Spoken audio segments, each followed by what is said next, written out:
Bonjour à toutes et à tous. Aujourd'hui, on est le jeudi 23 avril 2026 et nos chers amis Richard Wolff et Michael Hudson sont avec nous.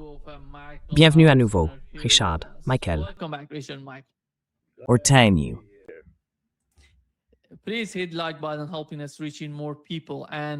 Merci de cliquer sur le bouton j'aime, ça nous aide à toucher plus de monde. Et vous pouvez suivre Richard sur sa chaîne YouTube et sur son site Democracy at Work. Vous y trouverez la chaîne YouTube, le site web. Tout est là. Et pour Michael Hudson, vous pouvez lire sous son nom l'adresse de son site. C'est michaelshudson.com.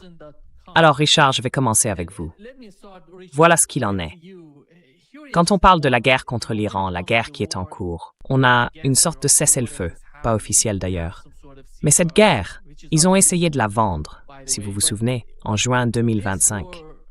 Et on avait J.D. Vance qui essayait de la présenter au peuple américain comme quelque chose de court, de grand, de beau, mais sur une courte période.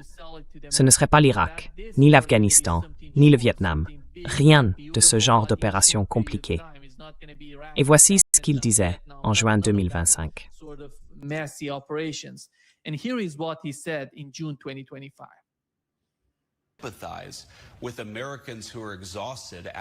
Je comprends l'inquiétude des Américains, fatigués après 25 ans d'implication à l'étranger, surtout au Moyen-Orient.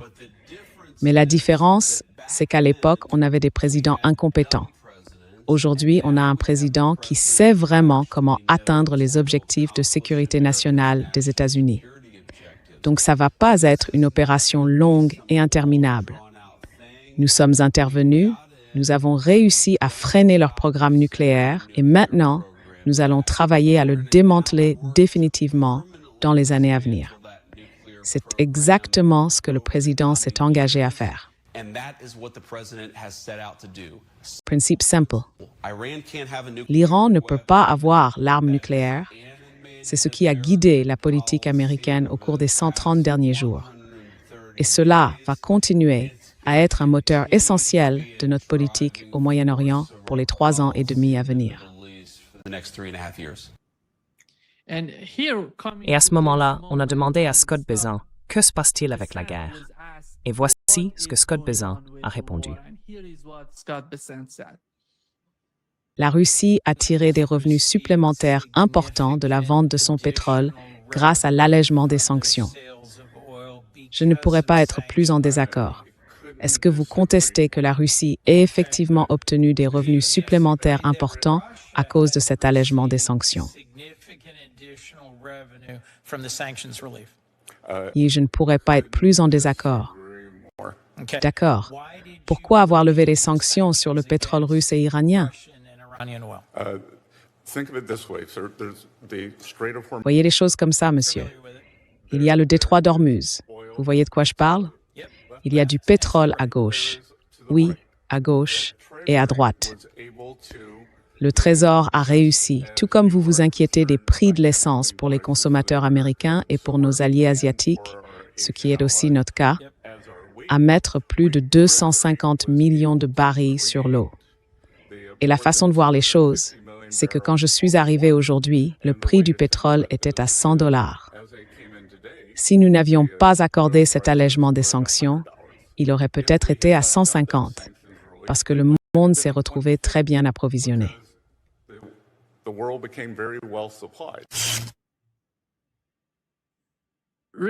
Richard, selon toi, à quel point l'argument de Scott Bessent était-il convaincant?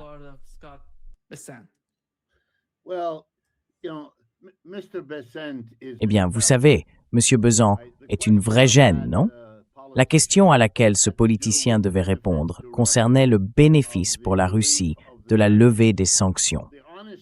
La réponse honnête, évidemment, c'est que oui, c'est un avantage pour la Russie, parce qu'elle peut vendre son pétrole. Et rappelons-le, c'est le plus grand réservoir de pétrole de la planète, et elle en vend partout dans le monde. Le prix a augmenté, comme vient de le dire M. Bessent, donc la Russie gagne beaucoup plus d'argent, tellement plus en fait, que les États-Unis se retrouvent dans une situation assez étrange. Si on est honnête, il faut reconnaître que par nos propres politiques, nous avons contribué à la fermeture du détroit d'Ormuz. Et ça fait grimper le prix du pétrole, ce qui aide la Russie à financer sa guerre en Ukraine.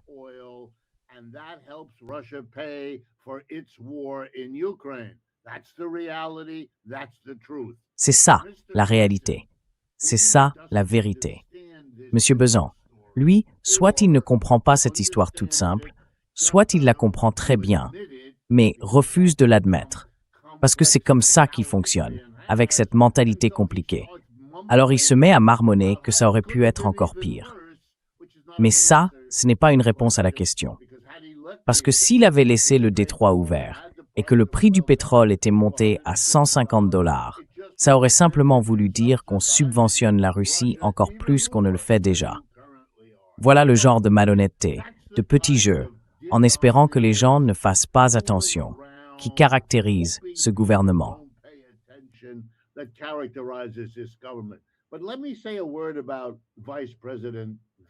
Mais permettez-moi de dire un mot sur le vice-président Vance. D'abord, il faut reconnaître le courage extraordinaire de cet homme, encore relativement jeune. Il explique que tous les présidents précédents, au cours du dernier demi-siècle, ont été, et je reprends son mot, stupides. Ils étaient stupides, sauf un, son patron, qui lui serait brillant. Donc, on n'est pas censé poser la question suivante.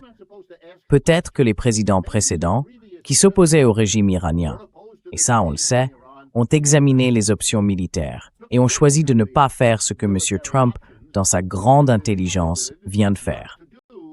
Autrement dit, ils n'étaient pas stupides.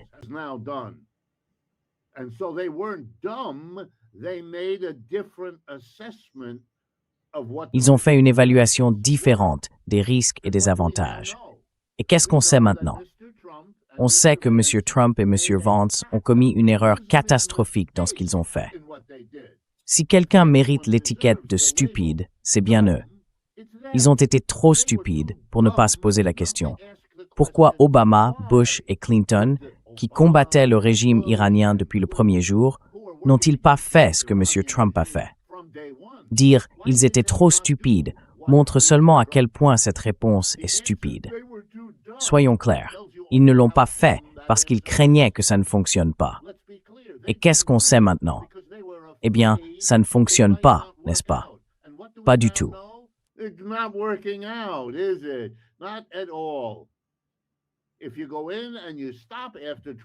Si vous intervenez et que vous arrêtez au bout de 12 jours, eh bien, on sait comment ça se passe, parce que c'est exactement ce qui s'est produit l'an dernier. Mais si vous entrez avec des ambitions beaucoup plus grandes, avec des idées sur ce que vous pouvez ou ne pouvez pas faire, vous allez vite découvrir que vos prédécesseurs n'étaient pas idiots. Ils ne se sont pas retrouvés dans ce genre d'impasse sans issue dans laquelle vous êtes aujourd'hui. Ce qu'on voit maintenant, c'est un gouvernement, on en a déjà parlé, qui agit toujours de la même manière. Et ce comportement, ça s'appelle du désespoir. Dire au monde qu'on négocie alors que ce n'est pas vrai. Dire au monde que des choses se passent alors qu'elles ne se passent pas. Dire au monde qu'on va faire ceci ou cela.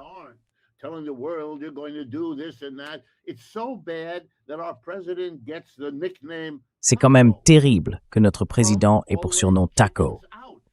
Trump, lui, se défile toujours. Franchement, ce n'est pas un exploit. Regardez ces chiffres dans les sondages aux États-Unis. Le pourcentage d'Américains, républicains, démocrates et indépendants qui désapprouvent son gouvernement, c'est maintenant les 2 tiers. Les 2 tiers. Bien pire qu'il y a à peine 2 ou 3 mois. Cette invasion de l'Iran, c'est une catastrophe pour les États-Unis. Et ça risque de poser problème ailleurs dans le monde, c'est sûr. Sans aucun doute. Je viens d'avoir des nouvelles d'un ami qui devait prendre l'avion pour une destination très connue en Espagne, là où les Européens vont souvent en vacances. J'ai appris ça ce matin.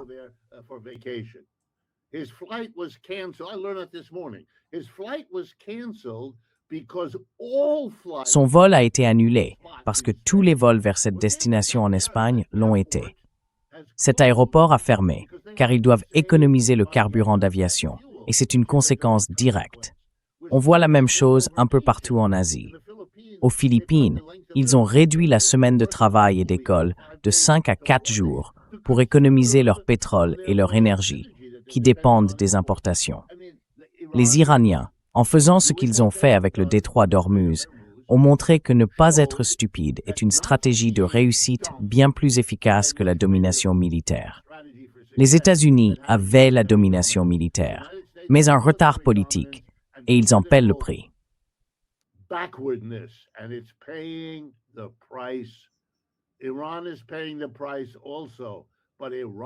L'Iran en paie aussi le prix, mais l'Iran a une compensation. Ils sont en train de gagner cette guerre, et c'est la réalité. Les Américains ne peuvent pas et ne veulent pas l'admettre. M. Trump, lui, a ça pour lui. Sa seule issue, c'est de battre en retraite, puis d'affirmer, comme il sait si bien le faire, que ce qui vient de lui arriver, à lui et aux États-Unis, est en fait une victoire éclatante. Et il espère que personne ne remettra ça en question. Moi, pas plus que les absurdités que vous venez de nous montrer de la part de Vance ou celles de Besson ne sont remises en cause. C'est une arnaque, et on est censé être les pigeons qui s'y laissent prendre.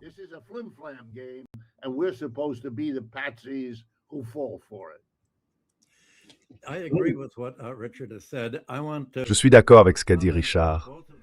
Je voudrais réagir aux deux citations que vous avez mentionnées. Besson a simplement changé la question et répondu à une autre. On lui a demandé « Est-ce que la Russie ne profite pas de la hausse des prix du pétrole provoquée par la guerre en Iran ?» Et Besson a répondu « Eh bien, les prix auraient encore plus augmenté si on n'avait pas laissé le pétrole russe combler le manque que l'OPEP n'est plus en mesure de fournir aujourd'hui. » Tout ce qu'il dit est vrai, mais la Russie profite justement du fait qu'elle comble ce vide que les pays arabes ne peuvent pas combler. Mais encore plus trompeuse, c'est la citation de Vance que vous avez reprise et dont il devrait avoir honte. Cette guerre n'a absolument rien à voir avec l'Iran cherchant à se doter de l'arme nucléaire. Cette question avait déjà été réglée sous la présidence d'Obama avec la signature de l'accord sur l'enrichissement nucléaire.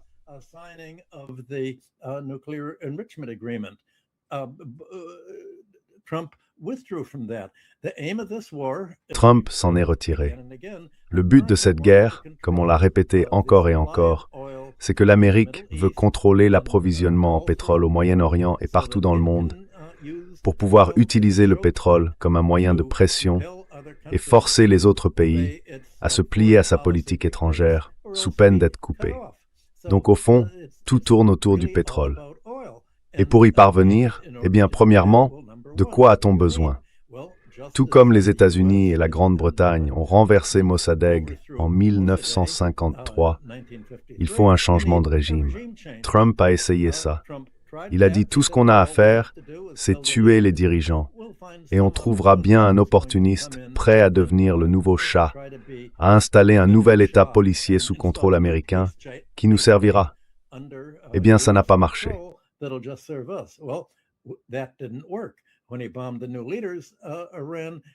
Quand il a bombardé les nouveaux dirigeants, il faut savoir que l'Iran a une classe dirigeante assez large, et en plus, c'est un système très décentralisé. Donc on ne peut pas simplement couper la tête et espérer que tout s'effondre. C'est le fantasme de Trump, l'idée que sans lui, toute la politique américaine s'écroulerait. En réalité, c'est une question de contrôle. Comme Trump l'a dit lui-même, il veut le pétrole iranien. Tout comme il disait qu'il voulait le pétrole irakien. On les a envahis, ça a coûté de l'argent, et il voulait que le pétrole irakien rembourse cette guerre. Maintenant, il veut le pétrole iranien. Pour lui, ça donnerait à l'Amérique le contrôle du pétrole d'Asie de l'Ouest. Alors, qu'est-ce qui se passe? Trump se retrouve au pouvoir face à une impasse. Je ne dirais pas un dilemme, parce qu'une impasse, c'est un problème qui n'a vraiment aucune issue positive. Imaginons qu'il mette sa menace à exécution et qu'il bombarde l'Iran, tous les ponts, toutes les centrales électriques, en gros, qu'il le renvoie à l'âge de pierre.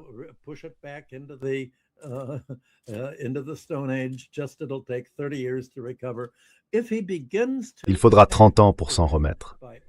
S'il commence à attaquer l'Iran par les airs, l'Iran va tout simplement dire « on ne tombera pas seul ». On va faire tomber toutes les autres exportations de pétrole de l'OPEP. Et si nous, on ne peut plus exporter de pétrole, alors plus personne n'en exportera depuis cette région. C'est ça leur stratégie brillante de destruction mutuelle assurée. Dans ce cas, c'est une destruction économique, celle de l'économie mondiale. Trump a donc peur maintenant de plonger le reste du monde dans une dépression. Il ne peut donc pas vraiment le faire. Et s'il tente une invasion terrestre, pas des bombardements, alors les troupes américaines vont se faire décimer, comme l'ont dit tous les invités que vous avez reçus dans votre émission.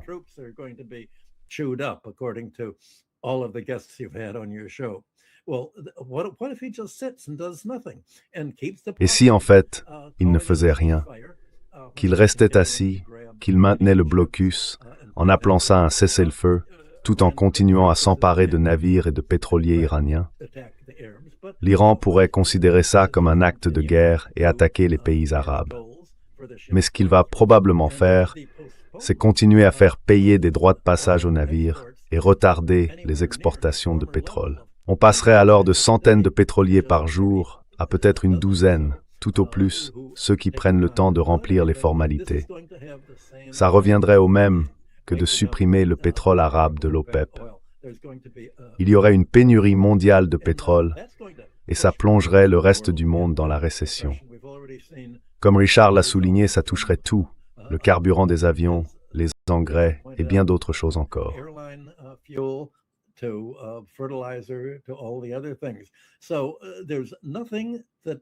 Donc il n'y a rien que Trump puisse faire pour améliorer la situation.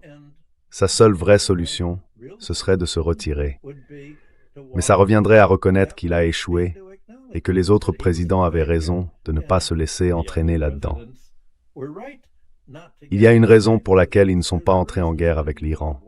Ils disaient tous, oui, on le fera un jour, mais d'abord frappons l'Irak. D'abord frappons la Syrie. Trouvons autre chose. On n'est pas prêt pour ça. Et les États-Unis, non seulement n'étaient pas prêts à le faire au moment de l'attaque, mais en plus, ils sont maintenant à court d'armes.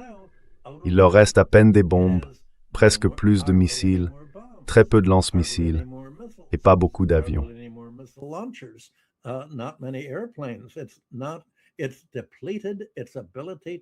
Il a épuisé sa capacité à faire la guerre et maintenant, il est dans une position bien plus faible qu'avant s'il essayait même d'entrer en guerre avec l'Iran. L'Iran, lui, a gagné un avantage énorme. Voilà la situation actuelle. C'est paralysé. Et juste avant qu'on commence l'émission, évidemment, j'ai regardé la bourse. Elle est en hausse. Et le Financial Times dit que tout le monde espère qu'on trouvera un juste milieu, que chacun pourra régler le problème et faire un compromis. Mais il n'y a pas de compromis. L'Iran ne va pas à la réunion, d'après ce que j'ai entendu, celle que Trump veut pour négocier. Et là, Trump dit, voilà, on vous dit quoi faire, sinon on vous bombarde encore. Il n'y a pas de terrain d'entente. C'est encore une fois le génie de l'Iran. Ne pas céder, ne pas plier.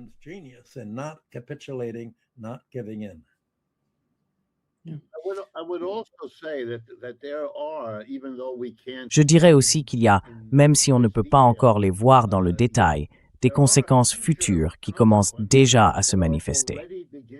Et je pense qu'elles sont aussi importantes que tout le reste dont on peut parler. Laissez-moi vous donner quelques exemples. Ce que les Iraniens ont montré au monde, c'est que la tentative des États-Unis de se poser en hégémon mondial, en puissance unipolaire, peu importe comment on l'appelle, est une entreprise extrêmement risquée et coûteuse pour le reste du monde. Quelle qu'en soit la conséquence pour les États-Unis, et je dirais que c'est coûteux pour eux aussi, mettons cela de côté un instant. Le reste du monde va être obligé d'affronter la réalité suivante.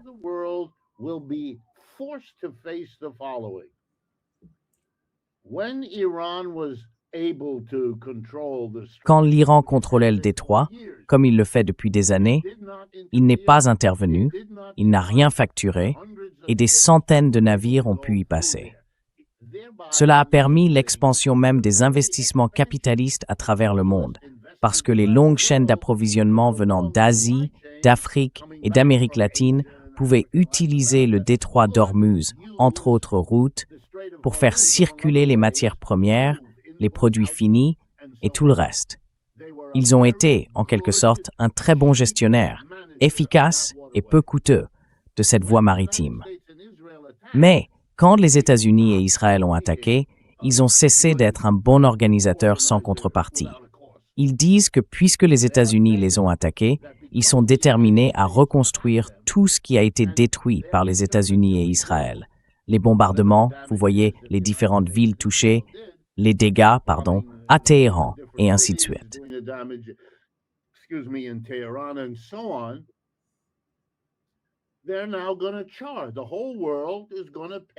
Ils vont maintenant faire payer, et le monde entier va en subir le coût. Ton navire, quand il passera par le détroit, versera de l'argent à l'Iran, des millions de dollars pour chaque bateau, pour compenser ce que les États-Unis et Israël ont fait. C'est un coup de maître. Le coût de l'Empire américain devient une réalité vécue par le reste du monde. Et ça va les énerver. Ça va rogner les bénéfices des compagnies maritimes. Ça va peser sur le coût de la vie partout. Le monde entier va comprendre. Tu veux savoir pourquoi ton pain te coûte plus cher aujourd'hui au magasin? Eh bien, l'explication racontera ce qui vient de se passer. C'est un problème très sérieux quand on dirige un empire.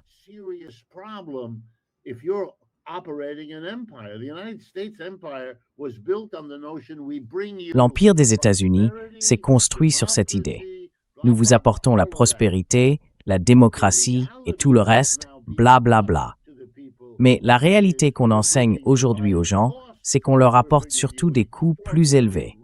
On leur apporte des risques extraordinaires.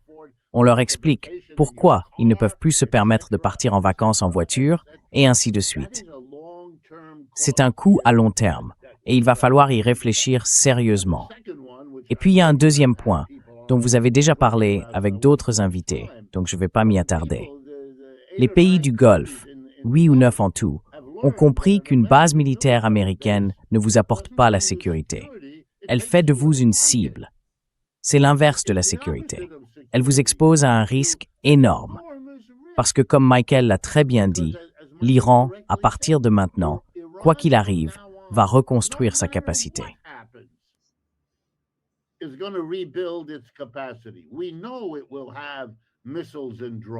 On sait qu'ils auront des missiles et des drones, parce que les Chinois peuvent leur en fournir, via les Russes, indéfiniment. Ils partagent des frontières communes. Personne ne peut s'en mêler.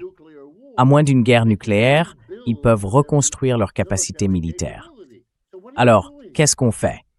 Vous dites aux pays du Golfe que les Iraniens vont se réarmer et qu'ils vont être aidés dans ce processus parce que les Russes et les Chinois ont besoin d'un Iran fort comme allié.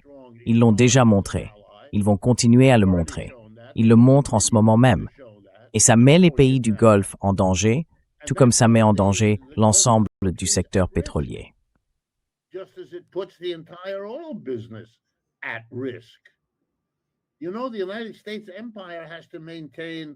Vous savez, l'Empire américain doit maintenir une certaine passivité.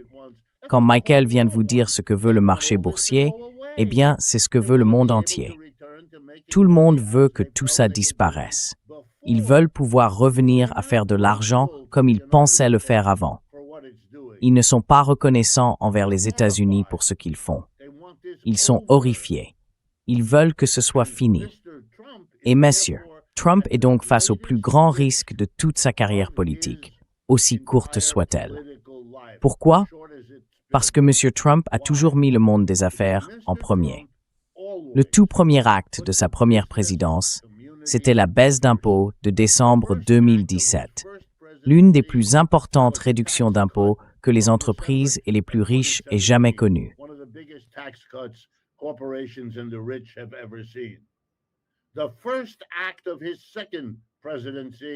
Le premier acte de son second mandat, c'était la grande et belle loi fiscale de l'an dernier. Remarquez bien, sa toute première priorité, c'était de garder le monde des affaires de son côté. Pour le reste, il se disait qu'avec leur argent, il pourrait gagner la bataille de l'opinion. Eh bien, aujourd'hui, il découvre que c'est aussi un piège. Parce que ces gens-là, après avoir dit merci pour les baisses d'impôts, après avoir soutenu M. Trump, ce qu'ils font encore à ce jour, n'aiment pas du tout ce climat de perturbation.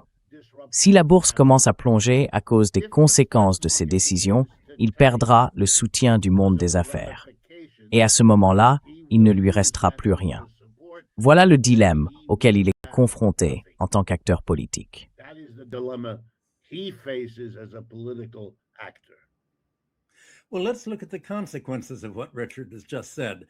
Eh bien, regardons les conséquences de ce que Richard vient de dire.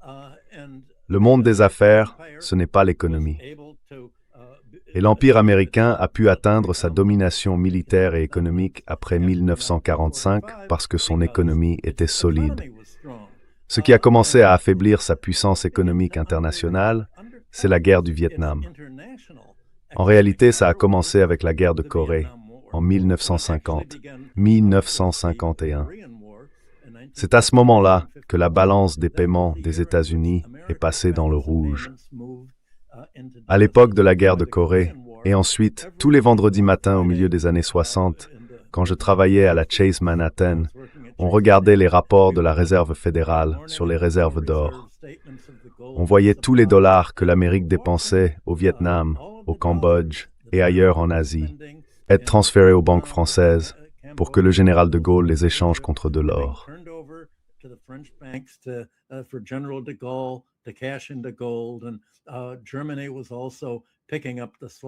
Et l'Allemagne, elle aussi, compensait le relâchement des États-Unis. On voyait l'or sortir du pays, jusqu'à ce que cela force finalement le dollar à abandonner sa convertibilité en or en 1971. Eh bien, ça ne s'est pas révélé être la catastrophe que les Américains redoutaient, pour les raisons que j'ai expliquées dans Super Impérialisme. Mais aujourd'hui, regardons à nouveau la situation. Depuis 5 mois, la plus grande exportation de matières premières des États-Unis, vous devinez laquelle? Ce n'est pas l'aéronautique, ni l'intelligence artificielle, ni l'informatique, c'est l'or non monétaire. La principale exportation américaine aujourd'hui, c'est l'or détenu par des particuliers et peut-être même par le gouvernement américain lui-même.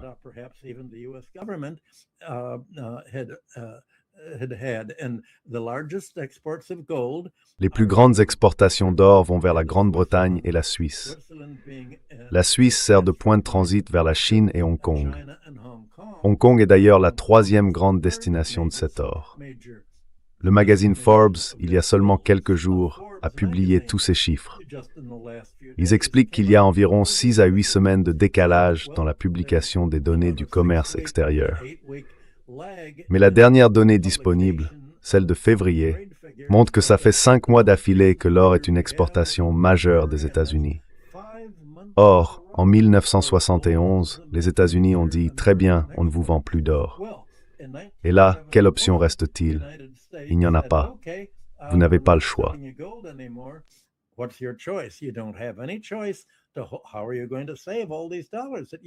Comment allez-vous sauver tous ces dollars que vous accumulez?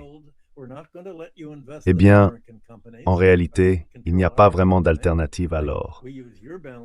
Nous n'allons pas vous laisser investir dans des entreprises américaines, ni contrôler notre économie comme nous avons utilisé votre balance des paiements pour racheter la vôtre.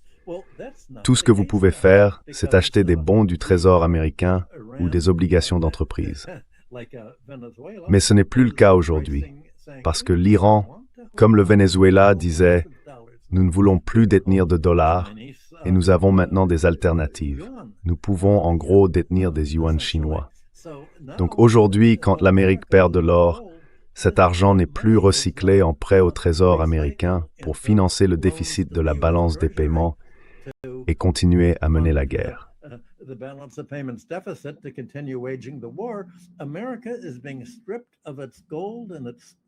L'Amérique est en train de se faire dépouiller de son or et de sa puissance économique internationale, tout comme elle se fait dépouiller de ses bombes, de ses missiles, de ses avions et de tous les autres instruments de guerre. Elle se retrouve sans aucune carte à jouer, si on veut parler en termes de théorie des jeux. L'Amérique est fauchée. Voilà ce que la guerre contre l'Iran a fait au plan de Trump. Et c'est quelque chose qui ne s'était jamais produit dans les guerres précédentes, parce qu'à l'époque, les autres pays n'avaient pas d'alternative. Aujourd'hui, on voit émerger une alternative à l'Empire américain, la dédollarisation. Et le monde entier est en train de se diviser comme Richard et moi l'expliquons depuis un an.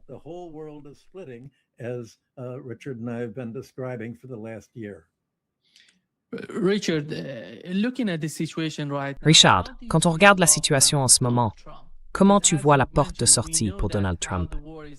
Parce que, comme tu l'as dit, on sait que l'impact de la guerre sur l'économie n'a rien à voir avec celui du Vietnam, de l'Irak ou de l'Afghanistan.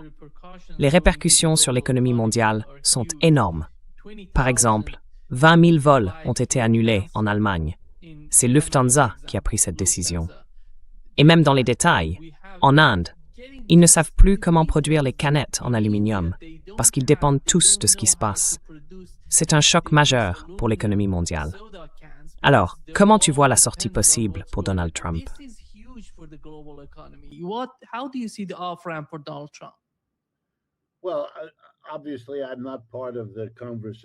Évidemment, je ne fais pas partie de cette discussion. Et pour moi, c'est clair que cette discussion est maintenant dans une situation de désespoir extrême. Je sais que vous m'avez déjà entendu employer ce mot, mais si certains ne l'ont pas vu, il y a quelques jours, je ne me souviens plus de la date exacte, il y a eu un article remarquable dans le Wall Street Journal. Il expliquait comment les responsables militaires et politiques avaient décidé de secourir les 2 aviateurs tombés avec l'avion que les Iraniens avaient abattu. Apparemment, si on prend cet article du Wall Street Journal au sérieux, et moi je le prends au sérieux, je ne vois pas pourquoi ils auraient inventé ça. Quand M. Trump a été informé de ce qui s'était passé, que l'avion avait été abattu, et que, je crois, au départ, 2 hommes étaient portés disparus après être tombés avec l'appareil, il serait, selon le Wall Street Journal, entré dans une rage hystérique pendant des heures.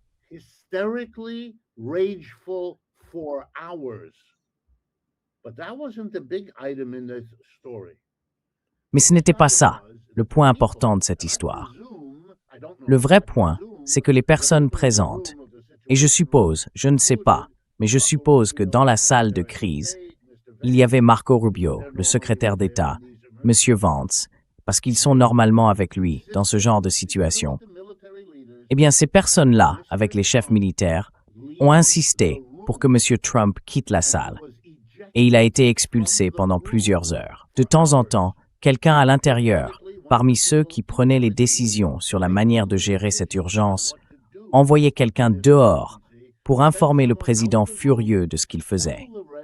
Mais le commandant en chef, lui, ne commandait plus personne. Il était commandé par des gens qui n'avaient pas été élus pour ça. Alors, vous voyez ce que ça veut dire.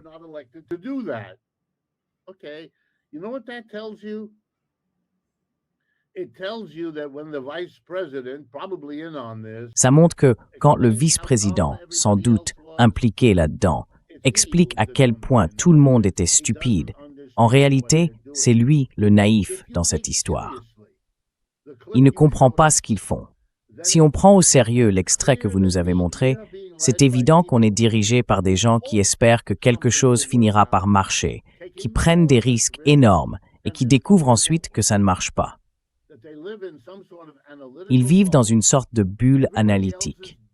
Pour eux, tout le monde est idiot, mais eux seuls voient la réalité en Iran. Ils pensent qu'on peut y aller, tuer l'ayatollah et que tout s'effondrera. Franchement, une erreur plus grave que ça. Il faudrait chercher longtemps pour en trouver une. Donc non, ce n'est pas une simple erreur. C'est quelque chose qui fait partie de leur manière de fonctionner. Ou, si vous préférez, c'est une erreur qui n'attendait qu'à se produire.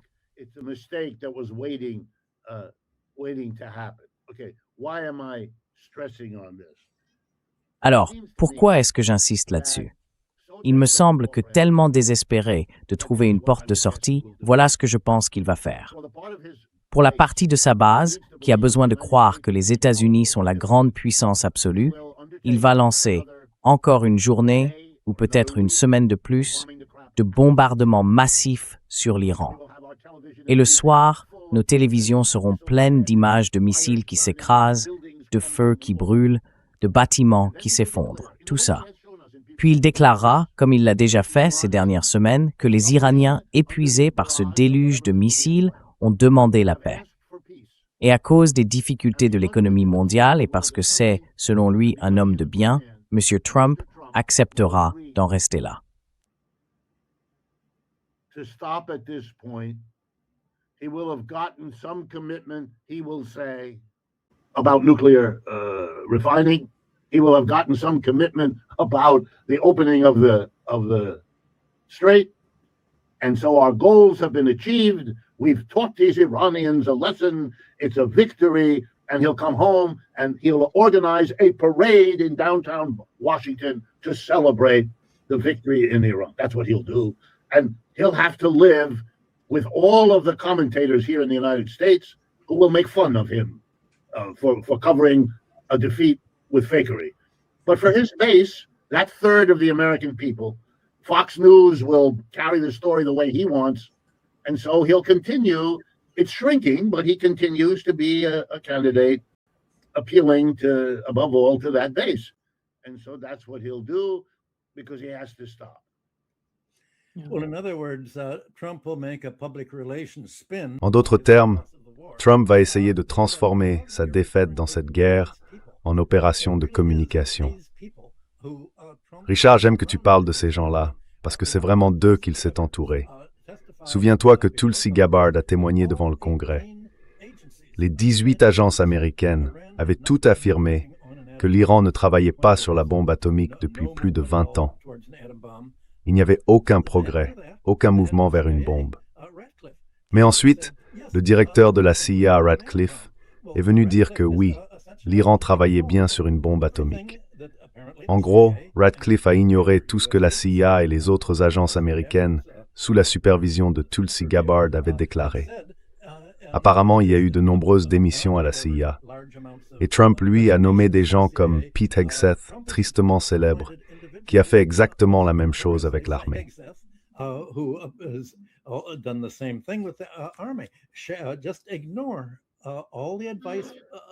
Ignorez tous les conseils qu'on vous donne. Ignorez les forces armées censées être représentées par le chef de l'armée. Ignorez les agences de renseignement censées être représentées par la CIA. Trump a nommé des personnes qui lui sont personnellement loyales parce qu'il a été profondément marqué par les gens qu'on lui avait conseillé de nommer lors de sa première administration, comme Barr, le directeur du FBI, le ministère de la Justice. Tous ceux qu'il avait choisis et qui, selon lui, cherchaient à le saper. Alors maintenant, il ne s'entoure plus que de gens personnellement loyaux, sans aucune expérience, sans aucune compétence dans ce qu'ils font.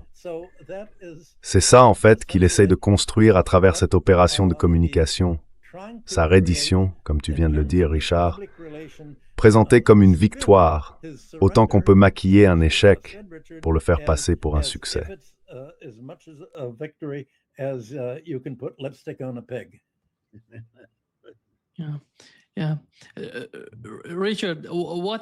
Oui, Richard, qu'est-ce qui se passe quand Donald Trump a publié sur Truth Social en disant que la direction en Iran est divisée? Je ne sais pas d'où il tire ce genre d'informations, que ce soit soi-disant fracturé, mais ça lui permettrait d'avoir une sorte de levier. Mais on a appris hier que le secrétaire à la marine a été limogé par Pete Hegseth, n'est pas le seul d'ailleurs. Et c'est un poste très important, surtout en ce moment, avec l'opération liée au blocus, parce qu'il semble qu'il y ait un certain mécontentement au sein de l'armée, et plus précisément de la marine, à propos de cette opération.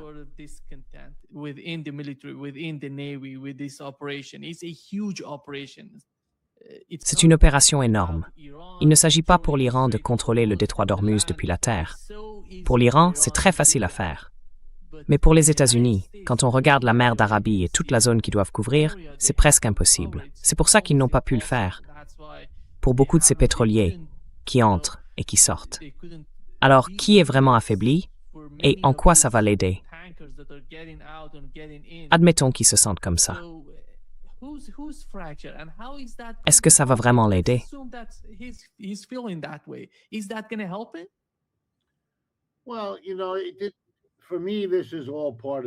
Eh bien, vous savez, pour moi, tout ça fait partie de la communication. D'abord, je veux souligner ce que vous venez de dire. Un blocus naval, Ça veut dire que c'est l'une des missions les plus ambitieuses et les plus urgentes confiées à la marine américaine depuis longtemps. Il n'y a vraiment pas pire moment pour se débarrasser du chef de la marine que pendant une telle opération. Ça montre bien que cet homme ne voulait sans doute pas être associé à ce qui, pour lui, ressemblait à une mauvaise décision. Je ne sais pas ce qu'il avait en tête, je ne le connais pas et on n'a pas beaucoup d'informations à ce sujet. Mais je peux vous dire une chose, c'est un moment très étrange pour déclarer un blocus naval dans le cadre d'une guerre et dans le même temps, limoger le chef de la marine.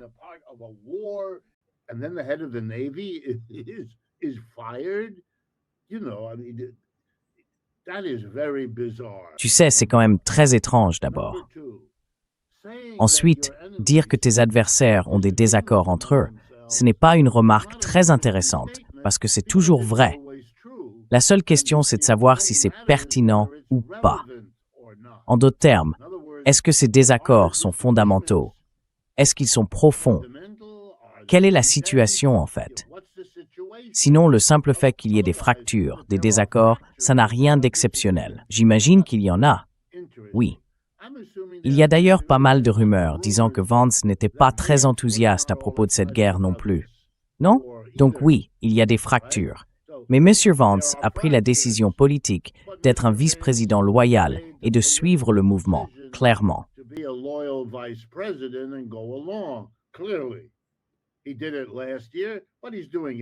Il l'a fait l'année dernière et il le refait maintenant. Oui, il laisse circuler certaines rumeurs.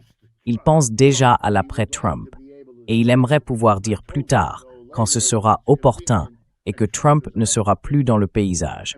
Je vous l'avais bien dit. Et M. Trump, qui ignore peut-être bien d'autres choses, sait très bien ça. C'est d'ailleurs en partie pour cette raison que M. Vance doit être celui qui négocie à Islamabad, si jamais cela se produit. Ce qui s'est passé en Iran était ironiquement assez clair. Il y a des fractures. Sans aucun doute. On sait tous ce qui s'est passé il y a 6 mois en Iran. Les affrontements dans les rues, les luttes autour des droits des femmes et toute la dimension politique qui va avec.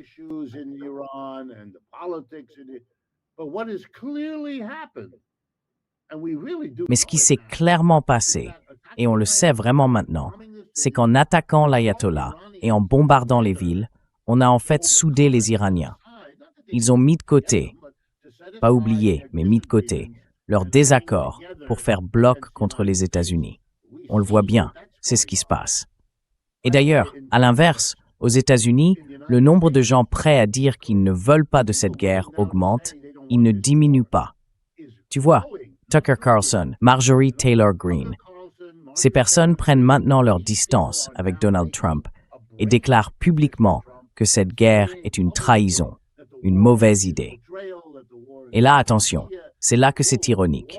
Les Iraniens seraient presque mieux placés pour parler de division chez nous que l'inverse, parce que c'est bien ce qu'on voit apparaître.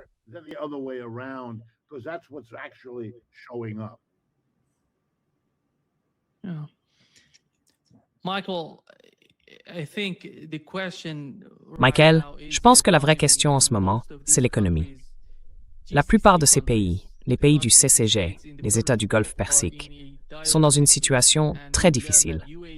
On a appris que les Émirats arabes unis manquent de liquidités. Ils demandent une sorte de plan de sauvetage financier à l'administration Trump. Et avec ce blocus en cours, l'Iran, si eux ne reçoivent rien, alors les Émirats non plus ne recevront rien.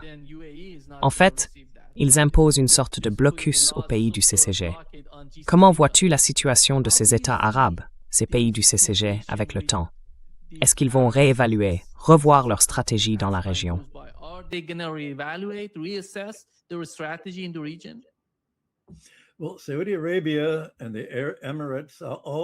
bien, l'Arabie saoudite et les Émirats ont, au cours des dernières décennies, mis en place des programmes d'investissement très complexes. Ces programmes, en grande partie axés sur la construction et les infrastructures, coûtent énormément d'argent. Ils comptaient les financer grâce à leurs exportations de pétrole. Mais aujourd'hui, ils ne reçoivent plus de dollars issus de ces exportations. Alors que font-ils?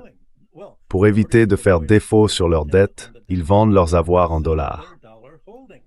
Le dollar, lui, ne s'affaiblit pas parce que d'autres pays continuent de s'y réfugier par souci de sécurité.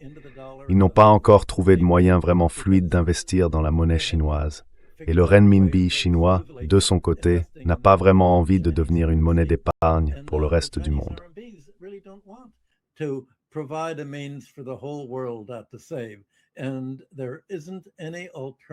il n'y a pas d'alternative au dollar. Il n'existe pas de monnaie des BRICS. C'est une illusion, ni aucune autre véritable substitution au dollar.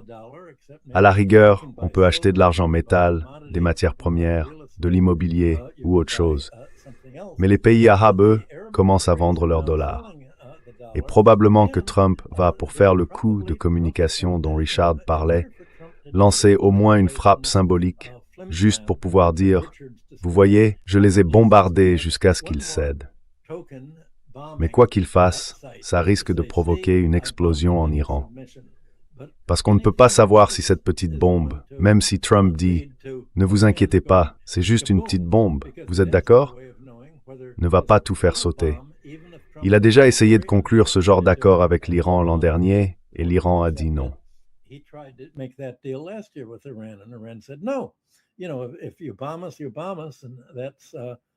Vous savez, si vous nous bombardez, eh bien vous nous bombardez. C'est comme ça. L'Iran comprend maintenant que pour faire sortir les États-Unis d'Asie de l'Ouest, il ne suffit pas de retirer les troupes et de fermer les bases militaires. Il faut aussi mettre fin à tout le lien entre les pays arabes de l'OPEP et les États-Unis. Alors, quel est le grand lien économique, à part le fait que ces pays gardent leurs réserves nationales en dollars? C'est l'investissement des entreprises américaines, surtout celles de l'intelligence artificielle, dans les Émirats et en Arabie saoudite, pour acheter du pétrole bon marché et faire tourner tous les systèmes informatiques dont elles ont besoin pour l'intelligence artificielle. Parce que cette électricité, elle ne sera pas disponible aux États-Unis. Et évidemment, à cause de la guerre avec l'Iran, il n'y aura pas non plus une abondance d'électricité dans les autres pays, vu la pénurie de pétrole.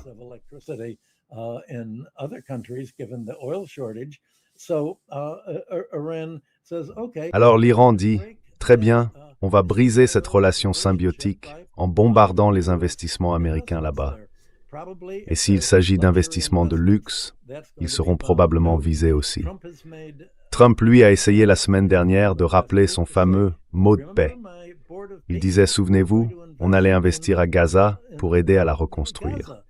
Il demandait aux Émirats, vous ne voudriez pas mettre quelques milliards de dollars pour construire un port de luxe là-bas, pour que les bateaux de croisière puissent accoster et aller vers la Mecque touristique qu'on va bâtir sur les tombes des Palestiniens? La réponse, c'est non. Ils n'ont plus l'argent parce qu'il n'y a plus de revenus d'exportation du pétrole qui rentrent.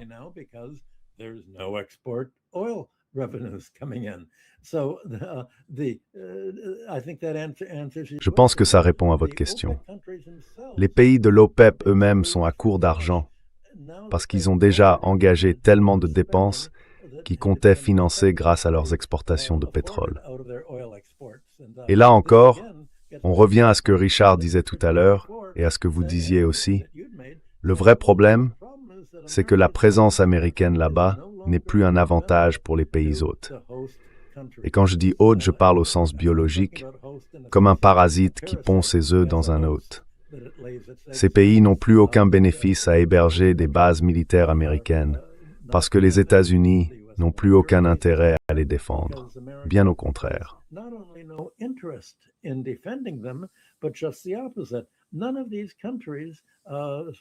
Aucun de ces pays, que ce soit l'Arabie saoudite, les Émirats ou l'Iran, n'a été consulté au sujet de la guerre menée par les États-Unis contre l'Iran. Les pays européens non plus, d'ailleurs. L'Amérique fait ce qu'elle veut, sans se soucier des autres nations. Et maintenant, elle subit les conséquences des risques qu'elle a pris. En plus de ne plus bénéficier du soutien militaire américain, le soutien économique, toutes les connexions liées aux investissements, est en train de disparaître aussi. Donc tout cela ressemble vraiment à la fin, non seulement de la dollarisation financière, mais aussi de la dollarisation concrète, celle des investissements étrangers réels dans ces pays. tangible foreign investment in these countries. Also, just again, because we're doing what I Et was encore une mentioning fois, before, on fait we're exactement beginning to ce dont je think parlais tout à through l'heure. the implications On commence à of this réfléchir aux into the conséquences, future. à ce que Here's tout ça another one. implique We're pour going to l'avenir. see En voici un autre every exemple. corporation On va voir toutes les entreprises engaged in engagées dans le commerce mondial, et ça en fait beaucoup, ainsi que tous les pays qui en dépendent. Et là aussi, ils sont nombreux. Tous vont maintenant revoir leurs calculs, repenser leur stratégie. L'Iran a montré qu'il avait le pouvoir de fermer le détroit d'Ormuz et qu'il le ferait s'il était attaqué. Israël, tout le monde part du principe qu'ils vont les attaquer. Même s'ils ne peuvent pas le faire tout de suite, ils attendront quelques mois ou quelques années et ils le feront. C'est d'ailleurs ce qu'on a souvent vu par le passé. Mais maintenant, on comprend bien que quand Israël fera ça, ça pourra avoir un impact mondial, y compris sur nous.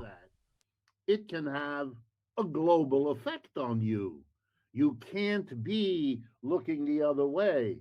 On ne peut pas détourner le regard quand Gaza se passe ou quand ce genre de choses arrive. So what are they going to do? Alors, qu'est-ce qu'ils vont faire? Eh bien, ils vont chercher à réduire leur dépendance au passage par le détroit d'Ormuz. Ils vont envisager les nouvelles routes arctiques qui s'ouvrent. Ils vont réfléchir au développement du rail. Ils vont aussi envisager de nouveaux oléoducs pour échapper à cette dépendance. Je vais vous donner un autre exemple. Si les Américains commençaient à voir le Moyen-Orient comme un endroit bon marché et pratique pour brûler du carburant afin de produire l'électricité dont l'intelligence artificielle a besoin, ils pourraient se dire « il faut qu'on trouve un autre endroit ». Il y a trop d'opposition aux États-Unis. Ce serait trop cher et ça prendrait trop de temps.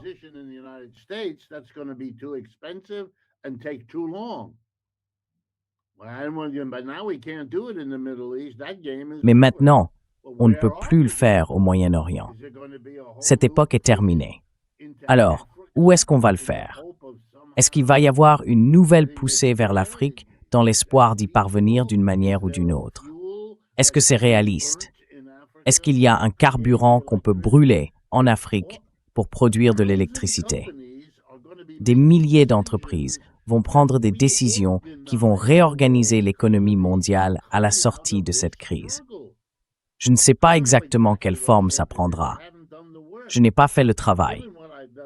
Mais puisque je lis les mêmes choses que Michael, les mêmes choses que tout le monde, personne ne fait ce travail. On fait juste ce que le capitalisme fait toujours. On se concentre sur le profit à court terme, en se disant que le long terme se débrouillera tout seul. Ce qui bien sûr n'arrive jamais.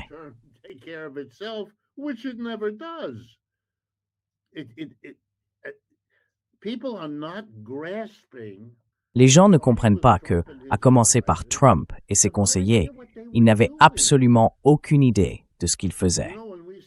Vous voyez, quand on dit qu'ils n'ont pas évalué les facteurs de risque, non, c'est pire que ça.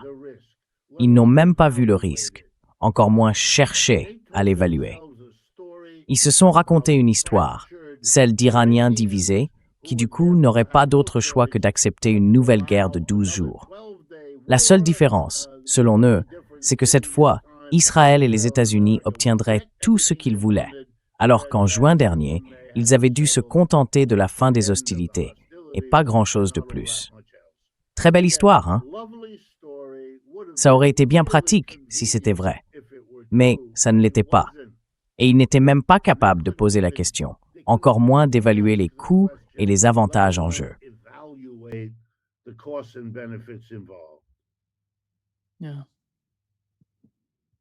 Oui, mais on reconnaît maintenant qu'Israël est devenu un fardeau pour l'Amérique, justement parce que c'est un élément incontrôlable. Et oui, il veut encore attaquer l'Iran, et ça va nous mener à tout ce dont on vient de parler. C'est bien ça le problème. Voilà comment l'alliance américano-israélienne finit par entraîner les deux pays vers le bas, ensemble.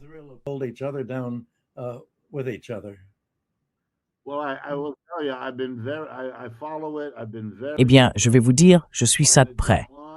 J'ai été très impressionné par le déclin du pouvoir de l'AIPAC, le lobby ici, aux États-Unis. Ils doivent avoir des conversations difficiles parce que l'emprise qu'ils avaient sur le Congrès et sur l'opinion publique dans ce pays, ils l'ont perdu. Ce n'est peut-être pas de leur faute. Peut-être qu'il y a des choses qu'ils n'auraient pas pu éviter, mais c'est très clair. Encore une fois, nous voilà, Michael et moi, à New York, une ville qui a élu, et c'est vraiment important, un maire musulman et socialiste. Et lors de son élection, il a obtenu la majorité du vote des Juifs de New York, qui représente un bloc électoral très important. La majorité d'entre eux ont voté pour lui aussi.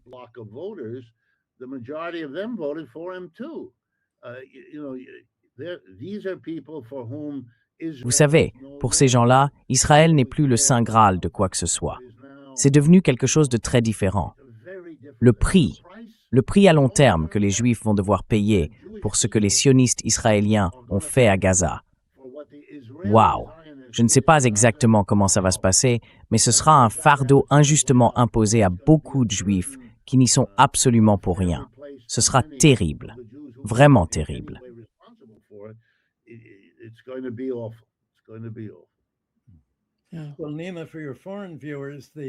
Eh bien, Nima, pour vos téléspectateurs étrangers, la saison des primaires aux États-Unis va se dérouler dans les prochaines semaines et les prochains mois.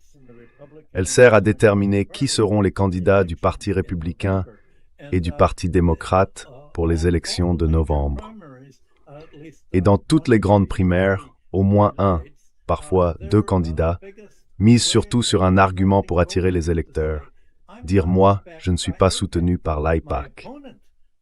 Mon adversaire, le sortant, lui, est soutenu par l'AIPAC. Il faut faire le ménage. C'est de ça que vont parler les primaires. Merci.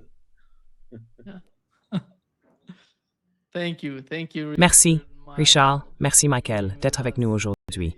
C'est comme toujours un vrai plaisir. À la semaine prochaine. À la semaine prochaine. Au revoir.